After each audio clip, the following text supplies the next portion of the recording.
Hi, guys, and welcome back to another episode of Women in Math and STEM, where our mission is to reach out to as many professionals, aspiring professionals, students, whatever you name it. We try to reach out to them, who essentially support the initiative of bringing more women and young girls into the STEM field. So, with that being said, as always, feel free to open up the description or transcript to better follow along, and I hope you enjoyed this episode. Hello, thank you so much for coming to the call today and talking with me. Just to start off, could you briefly introduce yourself and describe your journey or walk us through your journey that got you where you are today? Okay, my name is Jenna Cruz, and I am a math student at Metro State University. I'm studying applied math.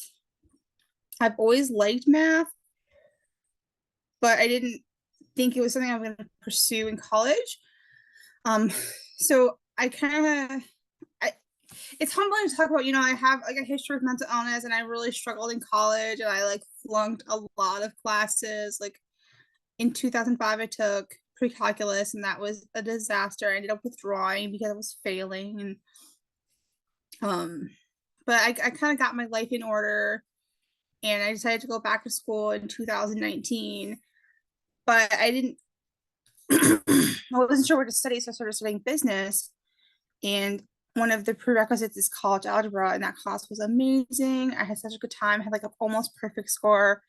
And then the next semester I took statistics, and that was also great. So I decided to switch majors to math at that time. But I also decided to finish what I had started just so I'd have like a degree. So I was doing math and business at the same time, and I got my business degree in 2001. And then after that, I did math full time. Well, I shouldn't say full time. That was like my main major because I still work full time, which is like a big part of my journey is like navigating the professional world and then also doing this math thing. Um, at my job, it's not like, so my current job, I work for Metro Transit, and it's not considered relevant. So it doesn't qualify for tuition reimbursement. But because I work full time, I don't qualify for any grants, and I don't want to get into any more loans. So I've been paying out of pocket. Thankfully, I've been getting a lot of scholarships. That's been very helpful. And I did finish up at the community college last semester, graduated, it was great, and now I'm doing math at Metro. Sounds good. I was just wondering, like you said that there were like difficult times in your life. I was just curious, like, how do you overcome challenges that are very, very difficult or that like you feel like you can't conquer? I would say therapy helps a lot. I am a big advocate of going to see a professional and getting guidance, but also like it not just like going but actually participating and being active in the process. Like I go to DBT, stands for dialogical behavioral therapy, and I do that once a week. And sometimes I miss it because it's like kind of early in the morning, but it's definitely like a foundation for me to keep things together. And also just never giving up. If you never quit, then you eventually get something accomplished. In my case, I did pretty well, but um, oddly enough, I like tweeted on X, but I still call Twitter that like I'm not good at math. I'm just good at not quitting, and it like went viral. And I'm like, wow, it is true. Like it's not for just don't quit. That's my answer. And then I think you mentioned you work full time on top of like doing math or like learning math. I was just wondering how you managed to work around or like balance like such a busy schedule. It's a struggle. I definitely prioritize sleep because I can't like even though it's tempting, if I don't get my sleep, I don't function. And also like I don't have a lot of free time. I do what I can. Like I participate in things, but I have to like cut back. Like I still volunteer, and I was a part of the OURFA2M2 conference, but I'm pretty much just doing school right now.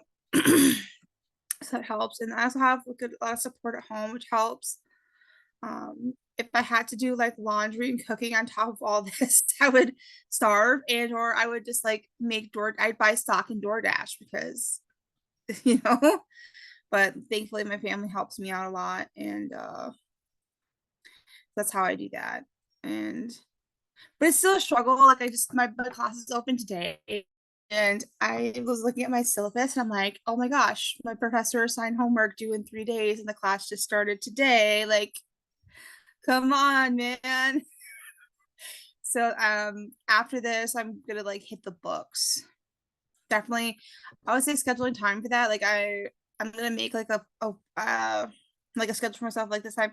I will admit something that helps that a lot of people don't is like my job has a lot of downtime because I work second shift and sometimes there won't be work, so I can do work on the clock if there's nothing else going on, which I know if you have like something more physically demanding, you can't do that. So that does definitely help.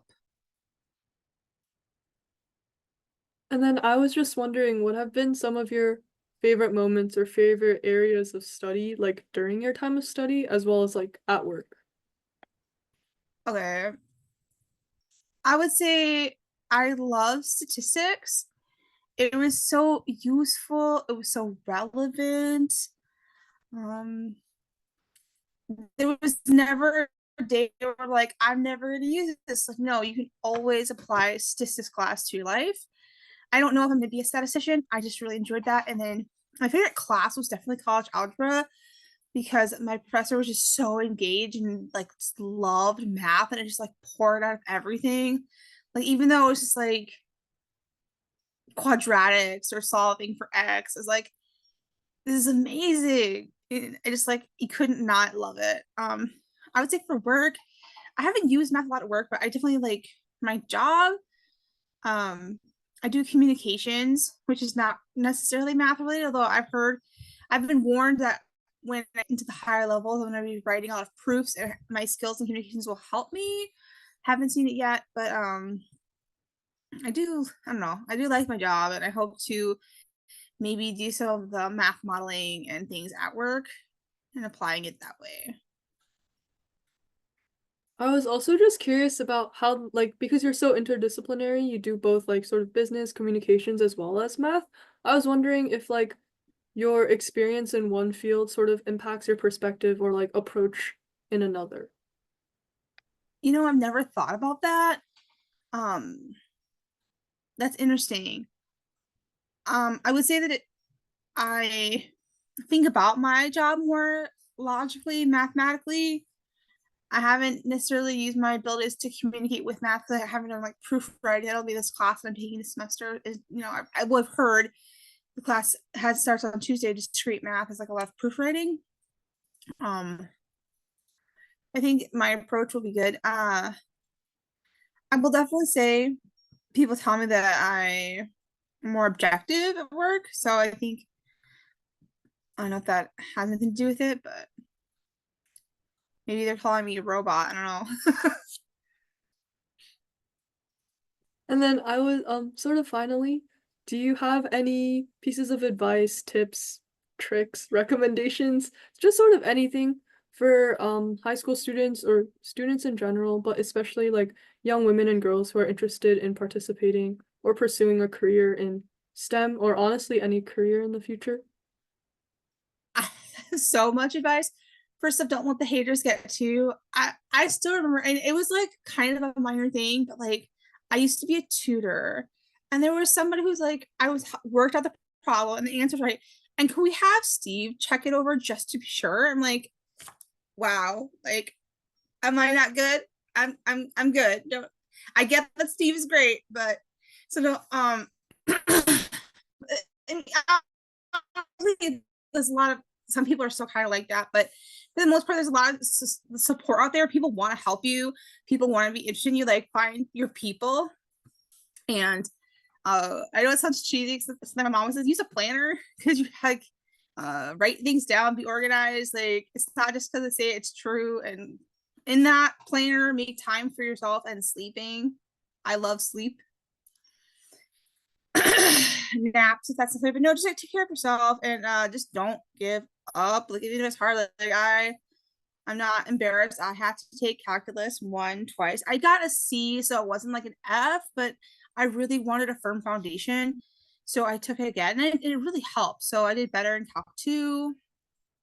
recommend that, and like utilize resources. The most places have tutor centers. Like, even if it's just I post my math questions on Twitter and people will just like help me. I don't know why, but it's true and they do. So like, just don't be afraid to ask. So I got. Okay, thank you so much for sharing your story and experience. It was absolutely amazing. Thank you. Thank you.